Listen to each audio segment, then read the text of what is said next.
गाय और उसका बच्चा दोनों मिलकर इस गड्ढे को खंदे हैं। फिर गड्ढे में सेब के पेड़ को लगा देते हैं और सेब के पेड़ को पानी डालते हैं।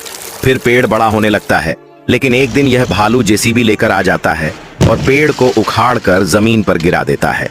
बेचारी गाय यह सब देखती है और गाय को गुस्सा आ जाता है। फिर गाय भालू के पास आती है, लेकिन भालू गाय पर हमला कर देता है और गाय घायल होकर जमीन पर गिर जाती है। गाय का बच्चा यह सब देखकर रोने लगता है और आर्मी वालों को फोन कर देता है। थोड़ी देर में आर्मी के फौजी आ जाते हैं और गाय का बच्चा फौजी को पूरी बात बताता है। फौजी गाय के बच्चे की बात को मान लेते हैं और भालू और उसकी जेसीबी को पकड़कर जेल ले जाते हैं। यह क्या अभी तक आप लोगों ने इस मेहनती गाय के बच्चे के लिए सब्सक्राइब नहीं किया?